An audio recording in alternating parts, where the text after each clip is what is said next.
Jak wygląda praca grafika 3D oraz level artist? Jak komunikować się, aby praca przebiegała sprawnie i w przyjemnej atmosferze? Jak radzić sobie z blokadą twórczą?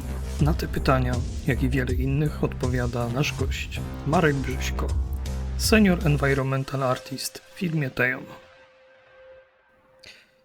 Dzień dobry, cześć i czołem. Witamy w 12 odcinku Granatomii, również specjalnym, tak jak 10 też był specjalny, ponieważ znów mamy u siebie gościa. Dzisiaj z nami jest Marek Brzyśko, który jest grafikiem 3D, level artist, dokładnie to Senior Environmental Artist, żebyśmy tutaj jakby w pełni honor oddali Markowi. No i również teraz już można powiedzieć, że jesteś wykładowcą e, ze swoją przygodą Ciałem na akademickim. ASP. Tak, zgadza się. Dokładnie, dokładnie. Ja zawsze lubię na samym początek zadawać takie pytanie, jak Mhm. to się w ogóle stało, że trafiłeś do branży growej i Mhm. czym się w ogóle zajmujesz? Jakbyś bardziej mógł przytoczyć widzom, może nawet od tego drugiego możemy No zacząć. tak, w skrócie, kim ty w Dobra. ogóle jesteś? Jasne, więc ja cieszę się obecnie stanowiskiem Senior Environment Artista w Tejonie. Dzisiaj w barwach klubowych tutaj występuję. I ogólnie tak, robię w grafice 3D głównie właśnie environment. Mam już za sobą trzy mniej lub bardziej udane projekty, niektóre bardziej, niektóre mniej. Robocop oczywiście wielki sukces. Brawo Tejon, brawo Team 3. E, no, tak. I obecnie właśnie poszerzam jakby sferę swoich jakby obowiązków o level design, o czym ty, Patryku, wiesz najlepiej, bo tutaj mocno ze sobą współpracujemy na tej przestrzeni. Tak, to prawda. E, No i co tam dużo, jak już wspomniałeś, to tak, wykładam na ASP we Wrocławiu. A tak serio, to miałem po prostu przyjemność poprowadzić jedne zajęcia dla młodych studentów, którzy łaknęli trochę wiedzy o branży. Em, Mam, No i mam, co mam tu? pytanie, taki sidequest trochę. Czy na wykładzie na ASP przybliżyłeś im działalność Jana Śniega? Nie miałem niestety. Wolałem wyjść na bardziej poważną osobę niż na taką, co rysuje siusiaki w internecie. Tak. E, Takie inside'owe informacje tutaj latają. Poza Bardzo, tym, bardzo. poza tym tutaj warto też podkreślić, że no niestety Jan Śnieg się bardzo, cóż, no nie. Rozleniwił. Tak, dokładnie. Żadnych nowych dzieł nie przedstawił w przeciągu ostatnich, no już w sumie miesięcy, lat. Może w Czyli ciągu mówisz, ostatniego że roku tylko jeden przypadek się pojawił. tak się wkręciłeś w level design, że zaniedbujesz Dokładnie. teraz śniega. Zaniedbałem moje hobby, moją pasję Jezus, rysowania smutne. żelaznych. Ale to jest bardzo ciekawa Nie, mamie ścieżka. muszę wysłać. Ja już tego mamie nie wyślę przez to. Ja cię kręcę. Dobra, dobra. Najwyżej się wytnie. Tak, dokładnie. Dobra, wracamy do E, poważnych. tak. Tak, wracając do przedstawienia, to zaczynałem swoją karierę w The Farm 51, teraz jestem właśnie w Tejonie pokrótce, jeśli chodzi o moją karierę, no to zaczynałem właśnie jako grafik 3D. Z początku próbowałem się z różnymi tematami, jeszcze zanim jakby wyszłem na sferę profesjonalną, to próbowałem się w konceptarcie, próbowałem się nawet w postaciach. Finalnie dostałem robotę w environmencie i trochę mi zajęło czasu, żeby to pokochać, bo na początku jakby ciągnęło mnie w tych innych kierunkach, ale z czasem jakby przekonałem się do tego, jakby poznałem environment art trochę jakby głębiej, poznałem jakby wady i zalety, jakby szerokość spektrum, jakby w jakim te pojęcie się przemieszcza i zacząłem je dużo bardziej doceniać. I obecnie w sumie nie wyobrażam sobie przeskoczenia gdzie indziej, bo jakby złapałem pewną taką pasję do tego environment artu, który rozszerzam teraz właśnie jeszcze o level design dosyć intensywnie. A to szerokie spektrum doświadczeń, które miałeś, ono też wpływa na to, jak postrzegasz podejście do tworzenia asetów czy właśnie leveli, bo z tego, co można zauważyć we współpracy z tobą, to taka wszechstronność twojego podejścia, że to nie jest po prostu tak, że wiesz, jak sobie czasami ludzie wyobrażają, że ktoś siada i trzepie modele, tylko podchodzisz tak bardzo holistycznie do produkcji. No właśnie, to się zmieniło też właśnie na przestrzeni lat, bo z początku jak grafik jakby zaczyna być grafikiem, to głównie jakby patrzy przede wszystkim, dostaje aset do zrobienia, siedzi nad tym asetem, dłubie go do perfekcji, próbując jakby starając się, żeby ten aset wyglądał jak najlepiej, a tu prawda jest taka, że właśnie raz należy patrzeć właśnie ogólnie na jakby całość tego, co finalnie z tych asetów ma powstać, a dwa, że no trochę mi to zajęło, bo aż 3 projekty, żeby zdać sobie sprawę, że najważniejsze i to bez dwóch zdań, jakby w environment arcie i w arcie w ogóle, w grach, żeby to wszystko miało ręce i nogi, jest optymalizacja. A to nie zawsze idzie w parze, jakby z tym, żeby dopieszać asety w pełni tak, jak nawet jakbyśmy chcieli, aczkolwiek chciałbym nadmienić, że wydaje mi się, że teraz w Tejonie, dzięki naszemu wspaniałemu lidowi, którego nazwiska chętnie bym przytoczył, ale nie jestem pewien, czy mogę. W każdym razie weszliśmy na fajną ścieżkę, gdzie wydaje mi się, że pracujemy obecnie bardzo że złapaliśmy ten złoty środek między pracą optymalną i jakby efektem wizualnym, co jest super. To jest super. Myślę, że możesz, bo raczej to jest common knowledge, kto jest u nas leadem od Enviro, nie? To ja z tego miejsca pragnę w takim razie pozdrowić naszego leada environmentu Kevina. Brawo, szacunek dla ciebie, mózgu. Dzień dobry, dzień dobry. Kawał świetnej roboty. Brawo. Tak, tak. A ja jeszcze chciałam tutaj właśnie tak trochę, tak słucham was i tak wiecie, nasz dział charakter artu to jest taki zupełnie osobny dział od waszych, a wy sobie w tym swoim podteamie najlepszym współpracujecie razem, nie? Tak, i właśnie ja tutaj wcześniej już słyszałam od Patryka, że on mówił, że on tam ten level art też lubi robić i czasami tobie też tam przestawia rzeczy, a teraz ty mówisz, że ty level design, tak? Zacząłeś coś tam robić, więc widzę, że tam się mocno zaczynacie zazębiać i teraz pytanie, czy to będzie współpraca, czy takie wchodzenie sobie na kompetencje nawzajem? Jak to wygląda u was?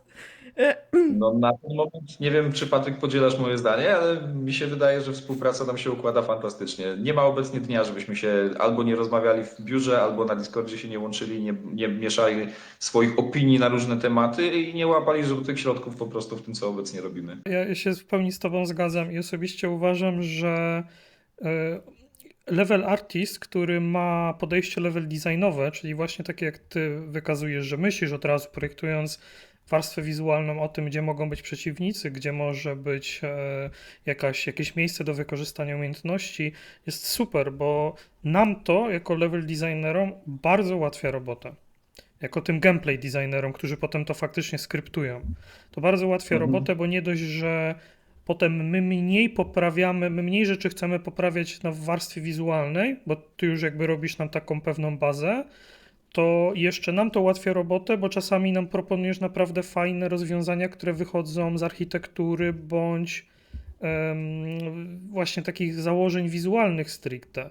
Więc ja się jak najbardziej podzielam i uważam tutaj, co też jest bardzo ważne według mnie i co w ogóle jest ważne w całym game devie, to intensywna komunikacja, która według mnie u nas bardzo fajnie działa.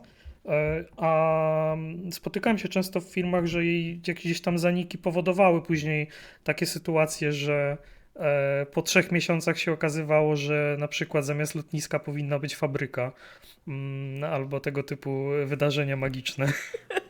A swoją drogą, mam od razu pytanie. Miałeś kiedyś taką sytuację, że wiesz, robiłeś lotnisko, a potem się okazywało, że to miała być fabryka i musiałeś wywalić 3-4 miesiące pracy? Dobre pytanie. Czy były na pewno sytuacje takie, że niekiedy dosyć duże czanki jakby wylatywały.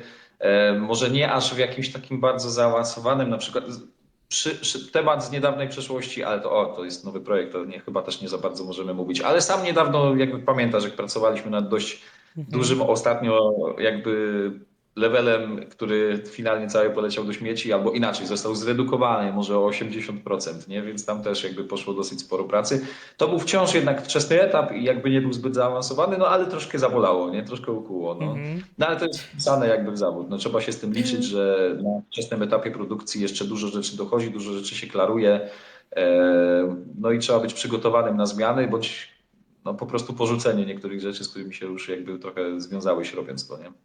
No bo ty pracujesz w game devie już 10 lat w sumie. Tam 7 lat jakoś pracowałeś, no, zaskakująca informacja. Zresearchowałem twojego LinkedIna. Tego, więc jestem w szoku. Ja nawet tego nie policzyłem, więc jestem w szoku, że ty od razu tak strzeliłeś.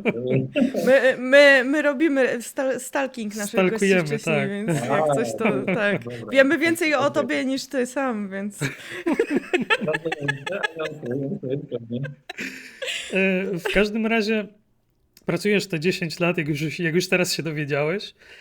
Pracujesz 10 lat w game devie i zastanawia mnie, jak podchodzisz właśnie do takiej sytuacji, po takim czasie pracy tutaj, że musisz coś ziterować, musisz coś przerobić, bo wiem, że początkujący twórcy, szczególnie początkujący, potrafią mieć z tym ogromny problem emocjonalny. Jak to u ciebie wygląda? U mnie obecnie to wygląda dwojako. W sensie bywają sytuacje, że faktycznie dostanę feedback, że coś trzeba gruntownie przerobić, coś trzeba gruntownie przebudować i jakby usłyszę ku temu argumenty, jestem w stanie się z nimi zgodzić i ruszyć z tym do przodu. Tak jak ostatnio mieliśmy rozkminy z Piotrkiem na temat movementu i innych takich rzeczy, co bardzo rzutowało na wszystko, co do tej pory zrobiliśmy, ale jakby argumenty były klarowne, zrozumiałe, okej, przyjąłem to.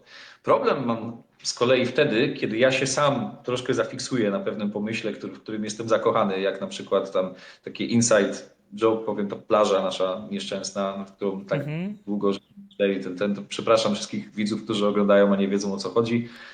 No ale niestety nie mogę za bardzo rozwinąć tego tematu. W każdym razie problem mam z tym, że czasem faktycznie zafiksuję się na czymś, że uważam, że coś jest super świetnym pomysłem i niekiedy jest mi bardzo ciężko się z nim rozstać.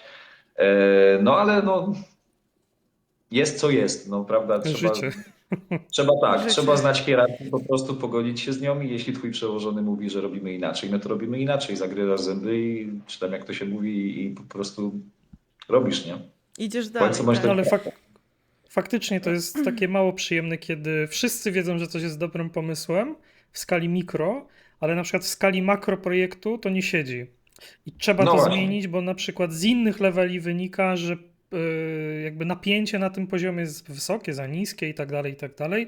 No i trzeba to ziterować. I możesz mieć najlepszy pomysł na świecie, ale i tak trzeba to zmienić. No i faktycznie to może być troszeczkę bolesne. Jak tak właśnie słucham was, to dochodzę do wniosku ogólnego, że to wręcz bardzo pomaga w waszej współpracy, że interesujecie się też obszarami nawzajem swoimi, nie? Że Patryk level artem, a ty level designem, Marku. I że dzięki temu się właśnie nawet lepiej dogadujecie i że warto jest czasami trochę wyjrzeć poza tą swoją działkę konkretną, którą się robi i no, pointeresować się właśnie też tymi działami, z którymi się współpracuje bezpośrednio, bo wtedy jest dużo łatwiejsza ta komunikacja, lepiej się pracuje i tak dalej, nie? A czy tu akurat jest taka sytuacja, że te rzeczy bardzo mocno idą w parze? Jest taki jeden dosyć popularny wykład Steve'a Lee z Arcane'a z GDC, gdzie on właśnie robił wykład na temat właśnie całościowego level designu i tam poruszał właśnie poruszał taki temat, jak właśnie te rzeczy się przeplatają. Gameplay z prezentacją, czyli właśnie warstwą wizualną, dźwiękową i do tego story. Te trzy elementy jakby cały czas w całym tym tworzeniu leveli tworzą taki pewien taniec, gdzie właśnie trzeba właśnie wszyscy ludzie, którzy projektują te elementy, muszą trochę ze sobą współpracować, żeby te elementy razem grały, bo wtedy dopiero powstaje fajny level, nie? A wiecie, a Steve Lee, no to maczał paluchy na przykład w takich perełkach jak Dishonored 2, no to jest jeden, wiecie, Wie, o czym Dishonored, mówi.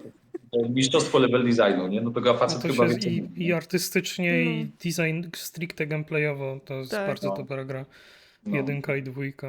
Mi się nasuwa takie pytanie, a jak w ogóle to się stało, że dostałeś pierwszą pracę? Jak zacząłeś w ogóle? Jak wyglądał twój proces uczenia się, tworzenia portfolio, ewentualnie jakieś tam takie inside'owe, nie wiem, śmieszne rzeczy? No, jak to u ciebie te 10 lat temu wyglądało? 10 lat temu, zacznijmy od tego, że były zupełnie inne czasy. Tak, wiem. 10 lat temu branża gamedevowa w Polsce była dużo mniejsza i też wymagania, jakby próg był dużo niższy, żeby dostać się do tej pracy, więc jakby przytoczę moją historię, tylko niech jakby jeśli ktoś, kto próbuje szukać jakby pracy w branży, weźmie to sobie jako przykład tego, jak można dostać robotę, to nie, absolutnie nie. To jest Nie, fatalny przykład. będziemy też o to pytać potem, jak w dzisiejszych czasach dostać, ale opowiedz nam właśnie jakąś anegdotkę o tym, jak u ciebie to wyglądało. To ja byłem na studiach i jednym z wykładowców u mnie na wydziale był facet, z którym później przyszło mi pracować na Farm 51, ale nazwiska może nie będę podawał, bo nie wiem, czy by chciał. Pewnie nie miałbym przeciwko, ale lepiej chyba nie ryzykować. W każdym razie pozdrawiam, tęsknię. No. W każdym razie ten prowadził u nas zajęcia właśnie z grafiki 3D i na pewno na jednych zajęciach właśnie powiedział, że pracuje w firmie, która robi gierki. I pokazał tam jakieś screeny z gierki, nad którą pracują i mi wówczas w ogóle to się wydawało jakieś kompletnie z innej planety. Pracować w branży gier to było coś kosmicznego, poza w ogóle moim wyobrażeniem. Tak? Ja wtedy dłubałem jakieś stronki internetowe, jakieś wizytówki, loga, takie rzeczy. Ale tak pomyślałem, a kurde, spróbuję, bo była właśnie mowa o tym, że wszyscy studenci muszą znaleźć sobie miejsce, żeby wykonać praktyki, więc uderzyłem do niego i powiedziałem, czy mogę wykonać praktyki jakby u niego tam w firmie, w której pracuję. Powiedział, no to uderz, przynieś coś, porozmawiasz z szefem, może się zgodzi, nie? No to wziąłem, otworzyłem ZBrush'a, pozgrałem jakieś 3 paskudztwa, na które ciężko się patrzało. Wziąłem to, nagrałem na pendrive'a, poszedłem tam do firmy, pokazałem to szefowi i powiedziałem, że szukam miejsca, czy mogę tutaj praktyki zrobić. On spojrzał na to i powiedział, wiesz co, jeśli chciałbyś, to musiałbyś zacząć robić coś. Przypominam, ja nie wiedziałem nic, wszystkie pojęcia, których teraz użyję, ja wtedy nie miałem kompletnie zielonego pojęcia, o co chodzi. Powiedział, że musiałbyś zrobić jakieś modele w hard surface'ie, rozłożyć do tego UV-ki i wypalić do tego normalki. A ja notuję, Obcy język. przytakuję, aha. Wszystko jasne. To przyjdź za parę dni. Dobra. Wychodzę z biura, klikam na telefon, dzwonię do kolegi, który co nieco umiał tę grafikę 3D i mówię, stary, co to są UV-ki, co to są normalki i co to jest hard surface. No i następny tydzień spędziłem praktycznie od rana do wieczora na YouTubie, robiąc tutoriale, przygotowując jakiekolwiek rzeczy, które były warte w ogóle pokazania. Poszedłem tam i dostałem faktycznie możliwość wykonania tam praktyk. Potem poszedłem na staż, na którym zarabiałem przez parę miesięcy 500 zł całe. Hajs się zgadza. I dopiero Tak. po łącznie, tam spytam żony, łącznie te moje praktyki pół roku, nie? To trwało. No, to pół roku pracowałem praktycznie za darmo, zanim dostałem pierwszą umowę, która opiewała wówczas na chyba 2200 zł. No, Jak więc na te czasy, to i tak dobra kasa przecież. Ja wtedy zarabiałam 900, a potem w sumie nie pamiętam, ale no 2200 to już były duże pieniądze, nie? Ja to skonfrontuję z tym, co usłyszałem w jednej z firm właśnie takie 9 czy 10 lat temu. Wtedy się próbowałem tam dostać na testera, żeby się jakoś w Krakowie związać z branżą. I pamiętam, że oni mi rzucili chyba właśnie 900 albo 800 zł za miesiąc, a ja powiedziałem, że no nie, bo mnie nie będzie na pokój stać, to tak, żeby mi z 1200-300 dali. To oni mi powiedzieli, że oni za to mają prawie 2 grafików. Jezus Maria. Ale wiecie, to jest właśnie znak zmieniających się czasów. No bo wtedy można było praktycznie dostać jakby angaż, nie umiejąc kompletnie nic, ale pieniędzy też nie było. Teraz czasy się zmieniły zupełnie. Teraz są pieniądze, ale teraz próg wejścia jest dużo wyższy. Bardzo wysoki, tak. Mhm. Jak mówimy o tym progu wejścia, to jak byś to porównał do tych czasów 10 lat temu? Co to znaczy, że próg wejścia jest wyższy?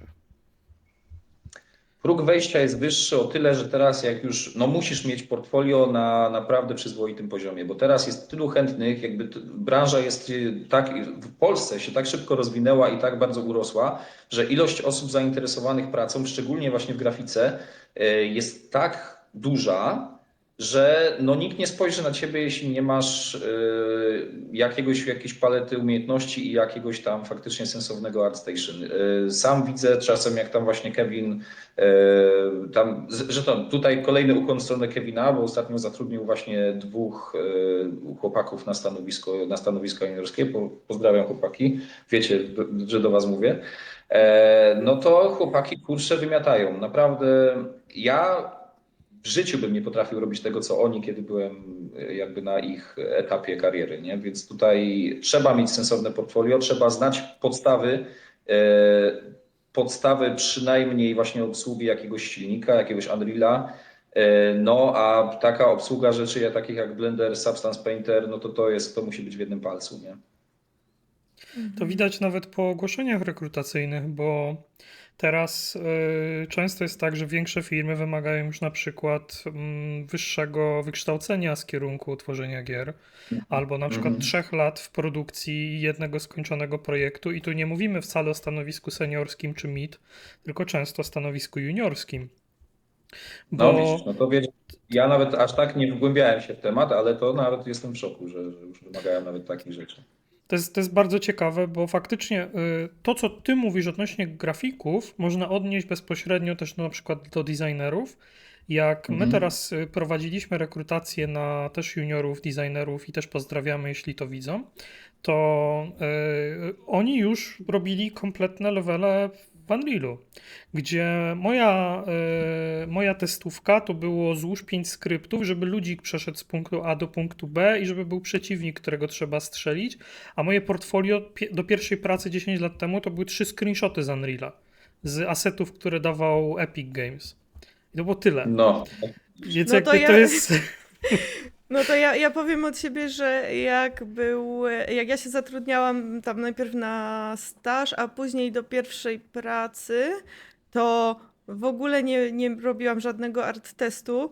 Miałam w PDF-ie chyba ze 4 czy 5 obrazków wyrenderowanych też bardzo wątpliwej jakości i na tej podstawie, nie, dostałam też tam te pierwsze angaże, tak, więc no, wszędzie tak było. Dawniej to były czasy, teraz to już nie ma czasów, nie? Teraz już nic nie ma. Tak.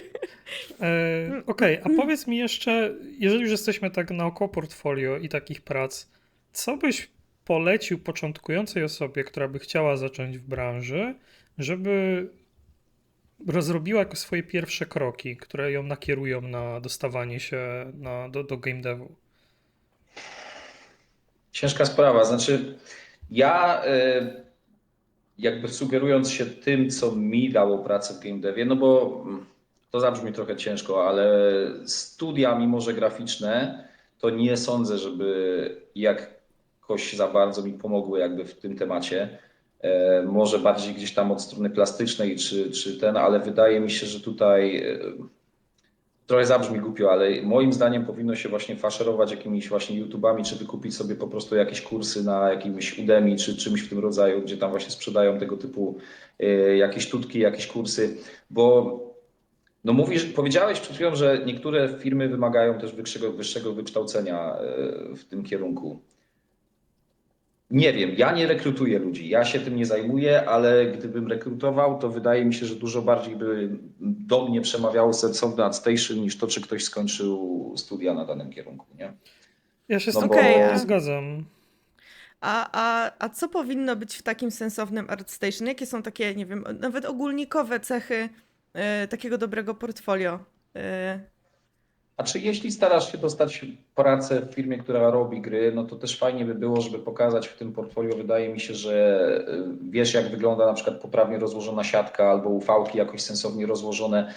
Jakby ja na przykład, jak ja wrzucałem swoje prace, robiłem jakieś właśnie asety na ArtStation, no to zawsze wrzucałem razem z samymi renderkami, gdzie to pięknie, ładnie wyglądało, światełka, lala, to zawsze wrzuciłem jakiś screen, gdzie na tym modelu nałożyłem na przykład siatkę, żeby pokazać, w jaki sposób rozkładam siatkę na przykład na Leopolce. Zawsze na przykład wrzucałem teksty, żeby pokazać, w jaki sposób rozłożyłem te UV-ki na tym. No, żeby pokazać, że od tej strony technicznej też ogarniasz, no bo fajnie, jak umiesz robić ładne rzeczy, super, tylko że robienie gierek to nie jest tylko fajne rzeczy, to jest też robienie rzeczy poprawnie technicznie i optymalnie. A to jest Mhm. często równie ważne, bądź nawet ważniejsze niż to, czy aset jest ładny, nie? No. To No bo co jest z tego, coś. że zrobisz ładny śmietnik, gdzie śmietnik to jest coś, obok czego gracz przejdzie i nawet nie zwróci na niego uwagi, kiedy ten śmietnik na przykład będzie miał, nie wiem, 3 zestawy tekstur i miał 50 000 poligonów. Znaczy teraz w epoce Unreala, no to tam te 50 000 to tam Mniejsza zaszczyknąć różnica. oko. Tak, ale wiecie o co mi chodzi, nie? Że tutaj trzeba jakby też mieć troszkę pojęcie o kwestiach technicznych w robieniu modeli do gier i optymalizacyjnych, nie? To jak zawsze gdzieś tam z tyłu głowy musi być. Właśnie mam wrażenie, że często jest tak, że początkujący graficy myślą, że ich portfolio ma być ładne, ale nie Mhm. techniczne, a ja mam wrażenie, że jest odwrotnie. Mianowicie, że oczywiście jakąś tam warstwę wizualną musisz zaprezentować, bo jak plastusia wrzucisz jakiegoś magicznego, to jakby będzie duża szansa, że ktoś cię zapamięta i powiąże z tym plastusiem. Natomiast Mhm. chodzi mi o to, że asety, które prezentuje grafik, powinny być game ready i powinny wyglądać jak coś, co się może znaleźć w grze. Ja często, jak się mnie początkujący lub tacy wannabe pytają, co powinni zrobić, żeby mieć w portfolio, to dla mnie na przykład z mojej perspektywy najfajniejszy przykład to jest nie tylko game ready, ale level design ready asset, na przykład zestaw jakichś modularnych elementów. I to nie Mhm. muszą być od razu ściany do budynków, ale to może być nawet zestaw pachołków drogowych z jakimiś tam elementami naprawy tej drogi. Mhm. Mhm. No, I pewnie. Zresztą tak, jeśli pokażesz, że potrafisz też się dobrze jakby obsługiwać w sferze modularnej, pokazać nawet, że nie wiem, że robisz na przykład przygotujesz jakiś zestaw modularny jakiegoś tam Bóg wie czego, ale na przykład trzymających się grida czy coś w tym rodzaju, że tam, żeby łatwo się snapowało, żeby ten był seamlessy na przykład między tymi, to też jest zawsze jakby doceniane na pewno przez rekrutera. Znaczy, od razu pragnę zaznaczyć, ja rekruterem nie jestem, nie zajmuję się rekrutowaniem w Tejonie ani nigdzie indziej, więc wszystkich widzów bardzo proszę o nie branie moich rad jako wytyczną, jak dostać pracę w Tejonie. Ja po prostu mówię swoje własne spostrzeżenia, jak ja bym to widział. Tak? Gdybym jednak miał kiedyś na przykład prowadzić rekrutację, no to na pewno takie rzeczy byłyby bardzo, bardzo mile widziane. Nie? a jak jesteśmy już tak przy różnorodności tych elementów, portfolio i tak dalej, co ci sprawia, Marku, największą frajdę przy robieniu? Bo na pewno nie Największy... rozkładanie ufałek. Nie, nie. Sypią się brzydkie słowa, jak Mareczek Ja, rozkłada ufałki, czy nie? Ja tam lubię na ja, przykład ja rozkładać cieszę, ufałki. że ja już nie muszę przynajmniej robić light map, bo to było kuźwa najgorsza rzecz na O świecie. Jezu, nie, dobra, to jest najgorsza rzecz na świecie. Mhm. To była tragedia. Teraz tak naprawdę to największą frajdę już mi sprawia, jak widzę jakby finalny efekt, jakby overview, ale już też nie jaram już za bardzo też robienie asetów. Teraz jak bardziej właśnie coś, to bardziej chcę już właśnie całe scenki tworzyć albo coś takiego. Problem polega na tym, że teraz jak się ma już 2 dzieci, to mało jest czasu po południu na to, żeby siadać do jakichś prywatnych projektów ale mam gdzieś tam z tyłu głowy, nawet już trochę zaczęty taki projekt, taką moją piękną wizję, którą pragnę pewnego dnia wrzucić na ArtStation, ale no, najbardziej jarać mi będzie, jak już będę miał to wszystko gotowe, będę miał kadry ustawione, wszystko będzie się ładnie kompozycyjnie układać, światło już będzie pięknie, ładnie. Jakby teraz interesuje mnie ta całość. Teraz już chcę właśnie to, przez co jakby ten environment człowiek jakby polubiał, tak? Bo jakby robienie asecików już przestało mnie jakby trochę jarać. Teraz mnie jara właśnie to, żeby to wszystko sklejać do kupy, nie? To już chcę widzieć te finalne efekty, nie? Zresztą Czyli Znaczy, no i jest coś w tym fajnego, magicznego, takie opowiadanie story przez Enviro na przykład, nie? Żeby mhm. zrobić scenkę, które nie ma żadnych postaci i ona przez to, co tam jest i w jaki sposób, jak oświetlone chociażby i tak dalej, opowiada właśnie jakąś historię i patrząc na to widzisz, co tam się wydarzyło, nie? Więc... No no to tak, jest opowiadanie story przez prezentację też jest istotnym elementem, nie? Jakby jakiś storytelling environmentowy, tak, pewnie jak najbardziej takie rzeczy też są zawsze fajne, nie? No, No to zwłaszcza, jest że w grach się często tego używa, z tego co tak, bo to widzę. jest też No. holistyczna rzecz ogólnie, nie? Jakby w sensie Mhm. podejście powinno być holistyczne, bo projektując level, tak jak rozmawialiśmy wcześniej, musisz zwracać uwagę na wiele rzeczy. To nie jest tylko ułożenie jedynego kadru i super, bo gracz może ten kadr obejść i będzie go widział z drugiej strony, no i on też musi jakoś wyglądać. Tak, I to tak. jakby budowanie takich dużych scen jest kompleksowe, ale zakładam, że też jest satysfakcjonujące. Jak najbardziej, najbardziej. Ale jeśli już się rozmawiamy o tym, to też zawsze można się trochę tym pobawić właśnie, żeby tam stworzyć jakieś choke pointy na przykład na levelu, żeby wymusić jakby na graczu widzenie poszczególnych rzeczy. Pamiętam, że zawsze mnie to strasznie się podobało w Uncharted 4 bodajże. Była taka jedna sytuacja, gdzie tam gdzieś na początku gry idziesz czubkiem takiego dachu spadzistego i się tak skradasz Jest. po dachu. I jest taka piękna scena, że jakby wymusza na tobie to, że musisz patrzeć przed siebie i jest taki piękny księżyc na nocnym niebie, który rozświetla po prostu od tyłu całe jakieś dachy tego miasteczka. Matko Boska, jaka to była piękna scena, nie?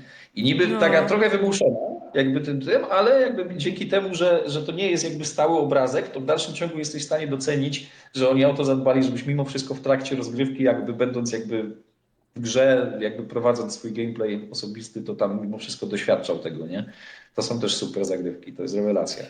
Szczególnie to się bardzo docenia w grach, jak się zaczyna je tworzyć i dociera do ciebie, ile problemów generuje właśnie takie stworzenie takiej sytuacji, że ty na graczu musisz wymusić, żeby on coś zobaczył, albo No, żeby no, jakby zwiększyć szansę tego zobaczenia i zarazem to miało logiczny sens, co jest zresztą czymś, nad czym my obecnie pracujemy dość intensywnie. Więc zgadza się. jakby to jest to mega satysfakcjonujące, ale też mega ciężkie. Jeśli się uda, to jest mega satysfakcjonujące, tak, że gracze dostrzegają poszczególne ścieżki, a przy okazji doświadczają jakby tych rzeczy, które chcieliśmy, żeby doświadczyli. Tak, to jeśli gdy się udaje, to tak, to jest największa właśnie frajda. I to jest to, co właśnie teraz mi strasznie jara właśnie, żeby łączyć właśnie ten projektowanie jakby tych leveli razem właśnie z projektowaniem gameplayu i łączenie tego tak jak to właśnie powiedziałeś, holistycznie jakby patrząc na temat, nie? Mhm. Super. No a bardzo się Bardzo. właśnie cieszę, że dostałem właśnie pracę tutaj w Tejonie, bo po prostu w pewnym momencie już stwierdziłem, że muszę zmienić robotę, bo miałem wrażenie, że już po prostu jakby byłem wsadzony jakby w pewne szufladki. Znaczy nie chcę w żaden sposób źle się wypowiadać, że były pracodawcy, bo bardzo zawsze podkreślałem, że podobała mi się praca na farmie, ale miałem wrażenie po prostu, że już jakby zostałem wsadzony w pewne szufladki i że z których już ciężko mi byłoby wyjść, więc stwierdziłem, że potrzebuję właśnie zmiany jakby trochę miejsca pracy, zmiany tego środowiska i jest super. Od razu jak trafiłem do Tejonu, to dostałem tam już mały team tam grafików, właśnie parę leveli właśnie pod opiekę. Zostałem tym level ownerem na starcie i dostałem parę leveli, które właśnie produkcję nadzorowałem i muszę przyznać, że byłem mega szczęśliwy, że od razu dano mi taką szansę. Mam nadzieję, że się wywiązałem. No, jakby ja dołączyłem do Robocopa już na bardzo wygodnym etapie, bo ja już miałem gotowe większość rzeczy. Dlatego właśnie się tutaj często śmieję. Nie? Czy mógłbyś powtórzyć, bo twój mikrofon Chyba coś. jak Prisona robiliśmy, nie? Więzienie, to chyba wtedy się dołączyłeś, prawda? Tak, nie, jak przyszedłem, to Prison był taki super pusty i dostałem zadanie, słuchaj, dostałem takie info, słuchaj, bo ten Prison to jest jakiś taki ciężki, coś nam tam nie działa, trzeba coś tam zrobić. Ale wiesz, co wsadzisz na Prison amerykański, gdzie tam nic nie ma prawa być w ogóle, nie? Ale No. finalnie jestem bardzo zadowolony z tego poziomu. Uważam, że on bardzo przyjemnie wyszedł. No, bardzo fajnie wyszedł.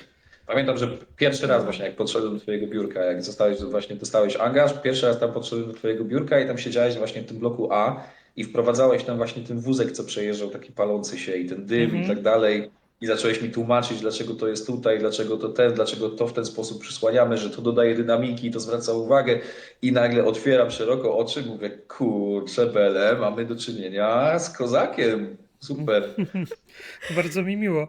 To znaczy, ale to jest też właśnie fajne, że na przykład jak my współpracujemy, i to jest też, mi się wydaje, informacja dla przyszłych grafików, żeby być trochę bardziej otwartym, bo tak jak wcześniej i Asia tu też zwróciła uwagę, my się bardzo dużo zazębiamy. Ja czasami zwracam uwagę na to, jak prowadzić gracza wizualnie, że kadr może też trochę gdzieś mi nie działać pod kątem tego, co ja chcę zrobić, a ty odwrotnie, pod kątem tego, gdzie gracz by miał choke point, na przykład, gdzie możemy go gdzieś tam zrzucić i to jest mega przyjemne we współpracy. Owszem, zgadzam się. Bardzo mi się właśnie podoba, że za każdym razem, jak na przykład, nie wiem, przez jakiś dzień coś robię, pół dnia coś robię i potem zawsze każdego dnia się zgadujemy, czy to na Discordzie, czy na krótką rozmowę w biurze i zawsze z tego wychodzą jakieś fajne zmiany, które wnoszą naprawdę dużo plusów do tego, co powstało. Nie? Nigdy te nasze rozmowy nie są puste i nie wnoszą kompletnie niczego. Zawsze to jest jakaś tam wartość dodana, nie? A macie jakąś, nie wiem, jakieś śmieszne anegdotki z tej waszej współpracy przy Robocopie? Przy Ja którymś mam. levelu coś? Ja na Dawaj. przykład mam Dawaj. takie, że Mareczek mi wstawiał losowe rzeczy i blokował przeciwników nimi. Tak, a ja też mam tak, że ty mi też wpakowywałeś jakieś elementy environmentu i często też nie dawałeś o tym znać i potem A jak to się że ciężko prawda. było. Ale spoko, to nie były jakieś to, rzeczy, których nie dało Ale się ja mogę zaświadczyć, że nigdy się nie pokłócili. Tak. Nigdy nie poszło to w stronę takiego... chyba się nie biliśmy. Nigdy nie było Nie. nawet jakiegoś takiego niesmaku pomiędzy wami, tylko zawsze to było właśnie takie jakieś mega fajne ja atmosfera, na nie? swoje usprawiedliwienie mam tyle, że ja wcześniej pracowałem w dużo mniejszych firmach niż Tejon i zawsze jako level designer dużo meszowałem. Dużo układałem właśnie scen, kadrów, leveli też od tej strony takiej stricte artystycznej. Oczywiście nie na tym poziomie, co ty na przykład teraz, Mareczku, bo to było bardziej baby rozkładanie, ale robiłem to i dla mnie było takie naturalne trochę, że wsiadam na level, to od razu już szafluję sobie gdzieś tam asetami, które są już gotowe.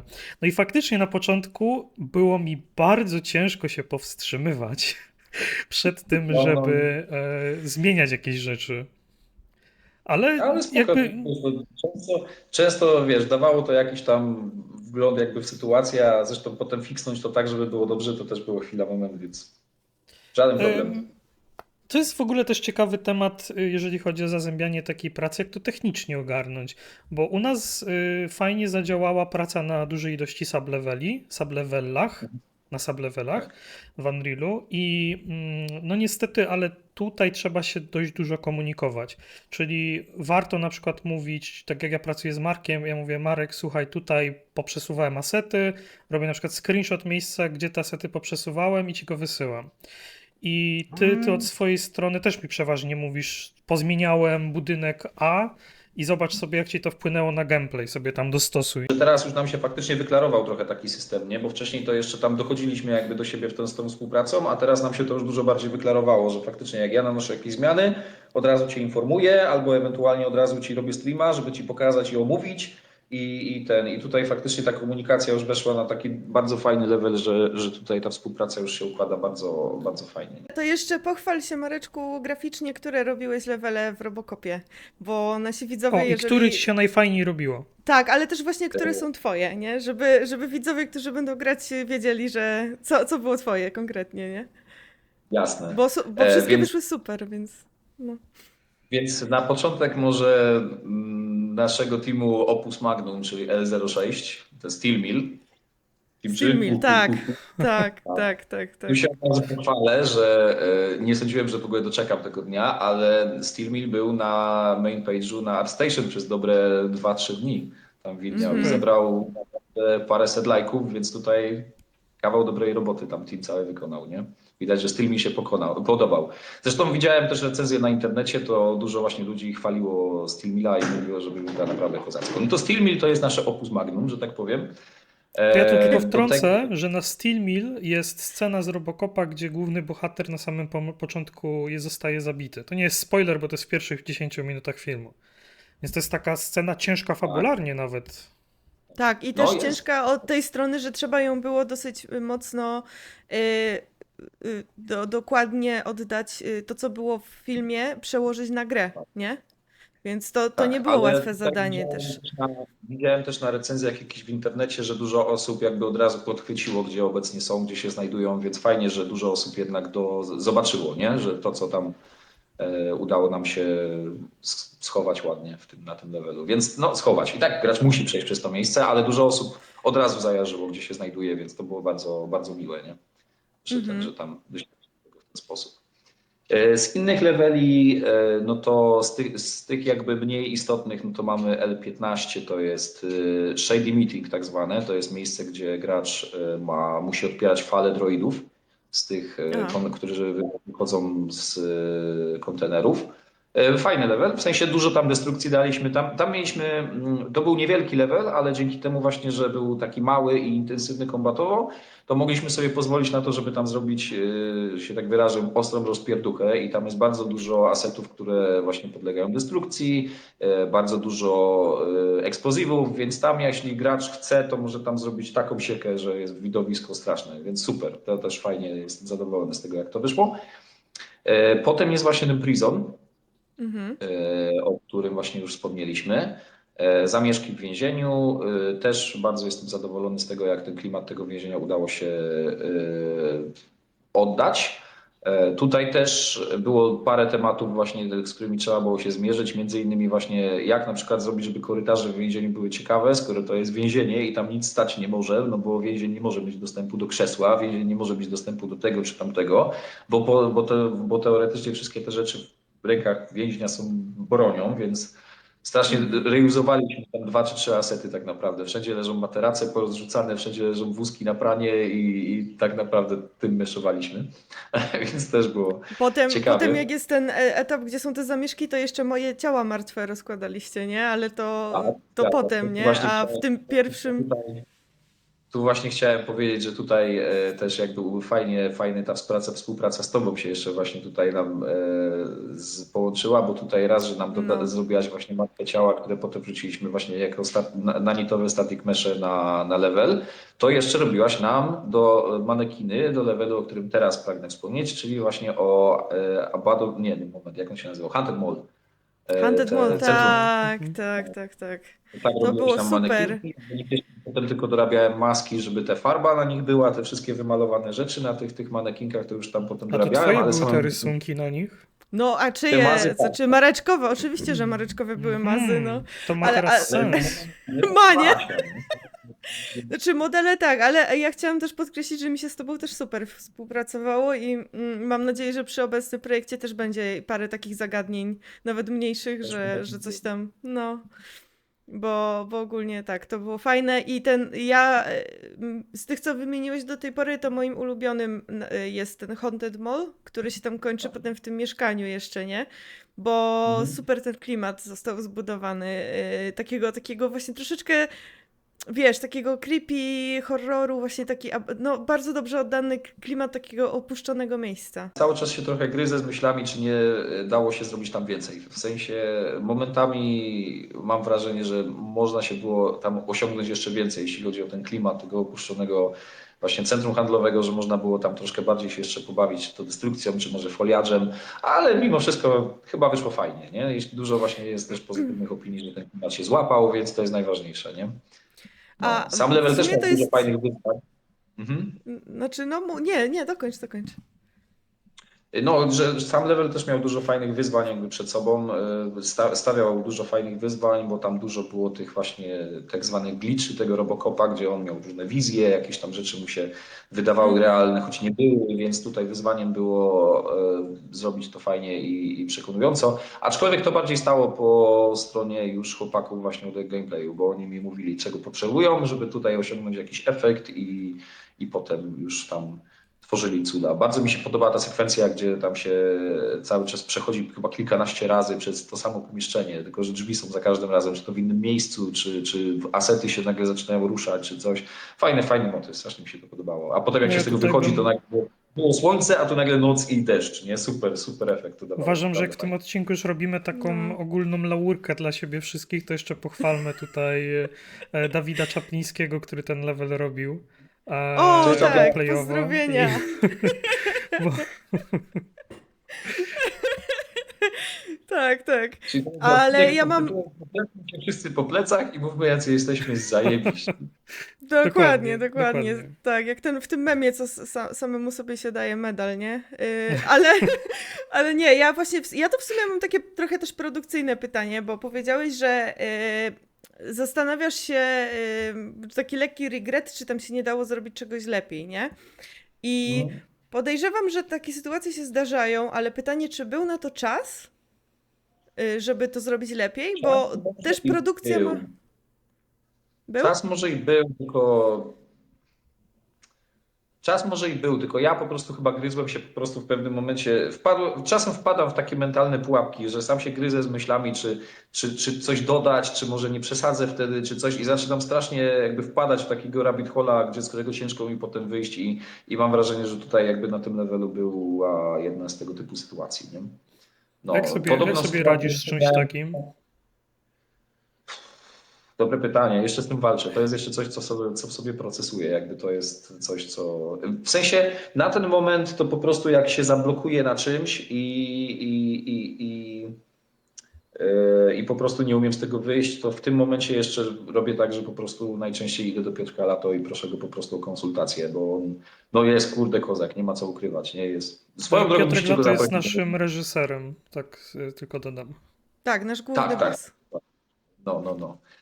Swoją drogą musicie go zaprosić do jakiegoś odcinka. Zacznijcie, wiecie, ja to jestem tam płotką, ale Wiemy, takie wiemy, myślimy o tym, tak? Chcemy, Generalnie. tylko zwlekamy, tylko teraz jak o tym opowiemy, to on pewnie mnie zaczepi w pokoju, bo on ogląda te podcasty. Tak, wygląda. Tak. Ostatnio tak. mi złapał za jakieś słówko, bo powiedziałem Dziobasowi, że Dziobas powiedział, że może jeszcze raz przyjść, ale za batonika. Ja powiedziałem, że za pół. Ja powiedziałam, że się zrzucimy. Tak, zrzucimy się na pół batonika. No, ale wracając jakby do tematu tego, to najczęściej właśnie w tym momencie wychodzę z tych rabbit holi po prostu przez konsultację z Piotrkiem. On zadziwiająco szybko potrafi po prostu mi dać odpowiedź, a ja potem się zastanawiam, jakim cudem ja na to nie wpadłem, bo wpadłem w jakąś tam kompletną blokadę umysłową, a tu się okazało, że wystarczyło zamiast patrzeć w prawo, spojrzeć w lewo i nagle problemy znikają. Zresztą na L25... Wiesz co? To jest w sumie, to Patryk pewnie też tak masz, ja też tak mam, nie? Że czasami się człowiek zafiksuje na czymś i nie widzi w ogóle najprostszego rozwiązania, które ma przed nosem. I jak odpowiednia osoba ci po prostu powie o tym rozwiązaniu, to nagle wiesz, niebo się rozstępuje i wszystko, wiesz, układa się, gwiazdy, tak, się układają i wszystko, nie? Tylko, no, właśnie do tego potrzebne są te osoby drugie, żeby z kimś skonfrontować te rzeczy. To jest bardzo fajny w ogóle sposób. Do tego punktu, o którym już rozmawialiśmy wcześniej, czyli komunikacja, nie? Turbo ważna jest komunikacja, nie? Między osobami współpracującymi. To jest mega ważne. No, nie wolno się bać też prosić lub przyjmować feedback. Niekoniecznie feedback trzeba wdrażać, ale warto zawsze posłuchać, bo ktoś, kto nie siedzi na danym levelu. Tak. No. Jakby inna perspektywa dużo zmienia. Pewnie. A tu jeszcze powiedziałeś o L25, na którym też w sumie robiliśmy. Tak, ostatni level właśnie, który robiliśmy, czyli Construction Site, miejsce budowy Delta City. Jeden z ostatnich, nie ostatni, ale z ostatnich. Mi się go tam świetnie robiło. W tym miasteczku tych budowlańców, tam z tych kontenerów poukładane, bardzo fajny klimat tam się zbudował. I tutaj z kolei ukłony w stronę Piotra Wawro, który przygotował fantastyczny koncept właśnie tego miasteczka, na bazie którego je zmontowaliśmy. No, a potem właśnie tam wchodzimy do tego wieżowca, tego Delta City. Też super budynek, bo fajny, tak zderzał ze sobą takie dwa zupełnie inne światy. Nie? Najpierw byliśmy właśnie w tym takim menelskim miasteczku, gdzie potem wchodziliśmy do gigantycznej betonowej konstrukcji, a finalnie kończąc w ogóle na jeszcze dopiero co budowanym dachu wieżowca. Nie? No więc też fajny level. Kupa wyzwań. A powiedz mi, nad którym poziomem ci się pracowało najprzyjemniej i dlaczego? Trudne pytania zadajesz. Najprzyjemniej. Najprzyjemniej to chyba mi się pracowało... O dziwo chyba na Hunted Mallu, bo jeśli chodzi o Steel Milla, to tam to był pierwszy, od tego levelu zaczynałem, więc tam jakby już na starcie, jakby zaczynając pracę przy Robocopie, popełniłem kilka błędów, z którymi musiałem potem użerać się już praktycznie do końca produkcji. Więc to było coś, co mi doskwierało, aczkolwiek cieszę się, że udało się to pokonać, bo z Roszej finalnie jestem chyba najbardziej dumny z Steel Milla. Ale chyba właśnie na Hunted Mallu, bo tam z kolei, tam tutaj ukłon w stronę Kamila Omyły, bo pamiętam, że on przygotował takiego jednego fajnego trima, taką jedną teksę, trima, którą praktycznie cały ten jeden level objechaliśmy i on wyszedł bardzo fajnie, właśnie optymalny, bo zrobił tak uniwersalnego trima, że 3/4 levelu jest zrobione tam jedną teksturą, więc to jest rewelacja. Tutaj, żeby wyjaśnić dla takich osób, które nie wiedzą, to jest po prostu jedna tekstura, która ma różne zestawy elementów, którymi możesz oteksturowywać modele. Dokładnie tak. To też Więc optymalizacyjnie tam jest w sumie mega sprawa. Super optymalne, Tak. tak. Jak najbardziej, jak najbardziej. No, ale z Azure 06 jeszcze z tym Streamlinem, jak to zacząłem pracę w firmie, to tam jeszcze ten level już był jakby zaczęty od strony tej blockoutowej, a jeszcze jakby dlatego też trochę bardziej doceniam pracę nad tymi pozostałymi levelami, jak właśnie Haunted Mall czy tam Prison, bo tam robiłem te levele też już tak naprawdę od podszewki, czyli najpierw przechodziliśmy przez Babla, potem przez Top-Downa, potem właśnie sam robiłem blockouty i potem finalnie jakby gotową grafikę, więc to jest też jakby coś, co zawsze tam w serduszku będzie, bo tam jakby od tych leveli zaczynałem faktycznie przygodę już z takim level designem, można powiedzieć, nie?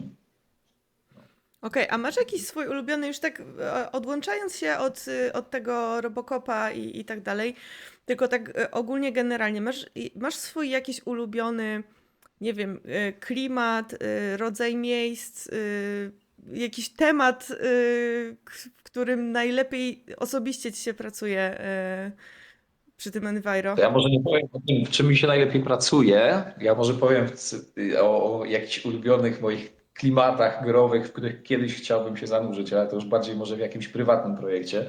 Bo ja ogólnie Okej. jestem bardzo oldschoolowy. Ja kocham pixel arty, ja kocham RPG turowe, jeszcze jak się wpakuje do tego jakiś element jakiegoś deckbuildingu czy czegoś w tym rodzaju, to jest jakby mój świat, nie? Więc jakby kiedyś mi się marzy zrobić po prostu jakąś taką gierkę. Ja wiem, że to gadamy teraz kompletnie o innym świecie niż to, o czym rozmawialiśmy przed chwilą, bo gdzie tutaj Tak, Robocop ale pierwszy to, Blanka, tak, to a gdzie takie to pytanie takie jest, klimaty. tak, o to chodzi. No. No, to ja kiedyś chciałbym właśnie zrobić taki swój osobny projekt, może z kimś tam znaleźć, złapać jakąś fajną współpracę i wydłubać coś takiego, bo marzy mi się zrobić po prostu jakiegoś takiego oldschoolowego, turowego RPGa w pixelarcie. To są klimaty rzędu na przykład jakieś, czy tu może to będzie kiepski przykład, ale pod kątem gameplayu to może coś bardziej uciekającego w jakiś Final Fantasy Tactics czy coś takiego, albo nie wiem, czy graliście w Legend of Super Saiyan na SNES-a. To są takie straszne oldschoole, ale to są takie bardzo moje klimaty, nie? A to Okej. jest typ gier, w który głównie grasz, czy grasz w coś innego? Nie, ja gram w bardzo dużo gierek. Ja jakby przede wszystkim jakby gram w RPG, w stealthowe gierki, ale na przykład jeszcze niedawno na moim telefonie właśnie Legend of Super Saiyan był i też była tam jakaś gierka z Naruto, jakaś taka właśnie pixelartowa gdzieś na jakąś, Bóg wie w ogóle na jaką platformę, ale takie strasznie to widać, że jest stare i ten. Ale to ja lubię po prostu takie klimaty i po prostu jeździliśmy do pracy z Kamilem i ja sobie tam z tyłu siedziałem na kanapie i sobie dubałem. To mówimy o gierkach z takich późnych lat 90., nie? To są takie rzędu tego tytuły, nie? Są naprawdę A to stare jest rzeczy, w ale ogóle kocham. mega ciekawe to by było. Ja bym chciała kiedyś zobaczyć coś takiego w twoim wykonaniu, bo zrobiłbyś to ewidentnie z miłością i z Oj tak, pasją. pasją i A miłością, to, tak? tak, a to jest coś, czego ja na przykład. No i ja w tego typu gry nie grałam, ale jakbyś ty zrobił, to bym z przyjemnością zagrała, nie? Bo na pewno by to było Dziękuję. super. Także. Kiedyś mam nadzieję, że czas i siły ci pozwolą i będziesz cisnął coś takiego właśnie. Fajnie jest mieć takie swoje inne właśnie rzeczy poza tym, co się Taką też w swoją pracy niszę, robi, nie? nie? Swoją No, niszę, no, tak, no. dokładnie. Tutaj powoli już tak zbliżając się do końca, już nam pyknęło 55 minut. Bardzo szybko nam to zleciało. Myślisz, że jeszcze zapytamy o tą rzecz jedną ostatnią, czy nie? To znaczy ja muszę o nią zapytać, Okej, dobra. bo to jest rzecz, to jest pytanie od słuchacza, jednego z naszych słuchaczy. Tak, który zapytał się, to znaczy nie w czasie rzeczywistym, on nas słuchał w innym odcinku, ale my zapowiadamy zawsze kolejnych gości. I tutaj padło takie pytanie, Marku, do ciebie bezpośrednio. Jak oceniasz potencjalny wpływ AI na tworzenie level artu? Właśnie. ten sam temat był poruszony, pamiętam, we Wrocławiu też na ASP właśnie jeden ze studentów spytał mnie i Kamila właśnie o to, jak właśnie widzimy kwestię AI. A ja powiem szczerze, że nie mam pojęcia. W sensie to wszystko tak strasznie galopuje, że wszystkie moje przewidywania względem tego, jak AI odbije się na branży, na razie rozmijały się strasznie. W sensie ja myślałem, że pewnie jak wszyscy, że na początek wszystkie jakieś artowe tematy to w ogóle będzie jeszcze długo poza zasięgiem AI, że na początku właśnie będzie to jakby przejmować tam branżę na przykład programistyczną czy coś, ale wszystkie jakieś rzeczy artowe, czy ten to jest w ogóle poza zasięgiem. A tymczasem co? Mamy Midjourney, które produkuje już, no sami zresztą wiecie najlepiej, nie? Zresztą nie Wiemy. tylko Midjourney, bo rośnie tego po prostu, przybywa tego z każdym dniem coraz więcej. Ostatnio Tobi mi pokazywał, w ogóle wyszedł jakiś nowy program AI, który robi modele 3D, więc po prostu wrzucasz jakąś Tak. lowpolkę, a on ci sam z tego robi, piszesz co to ma być z tej lowpolki i on ci z tego generuje tekstury, nie? I wygląda to okej, nie? No więc tutaj jakby to galopuje tak strasznie szybko, że na razie wszystkie moje przewidywania względem tego, jak AI odbije się na branży, kompletnie się rozmijały. Więc ja nawet nie chcę bawić się póki co we wróżkę. Ale ja bym też trochę powiedziała, że... wiadomo, Sorry. tak? Ja bym powiedziała właśnie, że zabaw się, więc cokolwiek, co powiesz, że twoim zdaniem się stanie, to znaczy, że się stanie coś na odwrót, nie? I będzie też to przewidywanie jakieś. To znaczy ja może właśnie też trochę kierowany właśnie może też tą myślą, nie wiem, ciężko mi powiedzieć, ale też może dlatego trochę zacząłem zbaczać bardziej w design niż w samą grafikę. Może też z trochę takiej podświadomej obawy, że ta grafika zostanie w mniejszym czy większym stopniu przejęta przez AI, a design pozostanie jakby dla nas czy coś. Nie wiem, ciężko mi powiedzieć. No to jest trudne pytanie, bo no na pewno jednego jestem pewien, no AI w przeciągu najbliższych paru lat wywróci i branżę, i świat do góry nogami, więc Cały świat. no, A z drugiej więc jakby strony w zasadzie już na tym etapie możemy generować koncept-arty, a jednak dalej są koncept-artyści, bez których nie wyobrażam sobie tworzenia gier. Tak jak tutaj pracujemy z Asią, na przykład z inną Asią, która tworzy dla nas koncepty. Ja na przykład no, bez niej nasza praca byłaby dużo trudniejsza, bo ona jest w stanie przemyśleć pewne aspekty gry lepiej i szerzej niż AI, biorąc pod tak, uwagę ona pewne weźmie na pewno metadane. pod uwagę różne czynniki, których AI na przykład w ogóle nie wziąłby pod uwagę, albo poszczególne kierunki, o których na przykład na rozłożeniu na levelu jeszcze AI nie ma zielonego pojęcia, a ona już ma pewne wyobrażenie przestrzenne, no bo na przykład pracuje na bazie jakiegoś whiteboxa czy czegoś w tym rodzaju. Więc tak, jak najbardziej, no. Pełna zgoda. No tylko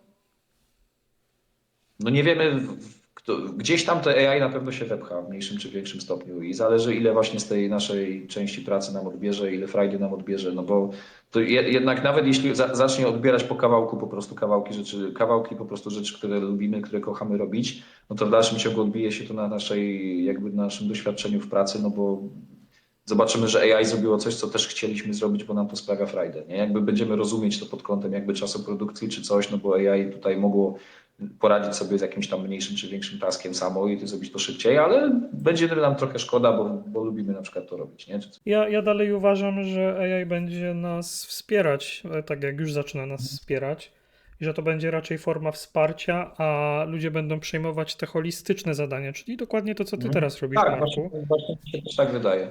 No ja sam się przyznam, że też już trochę zacząłem jakby korzystać z pomocy AI, może nie w robieniu grafiki czy ale na przykład ostatnio, może taki niewinny przykład, ale pisałem sobie jakieś skrypty do Blendera i się zaklinowałem, to coś mi nie działało, więc po prostu odezwałem się do czata GPT, wkleiłem mu mój kod i powiedziałem, słuchaj, nie działa mi coś, weź mi to popraw. I wypluł mi, ja to wkleiłem, działa, mówię, wow, rewelacja, super, nie?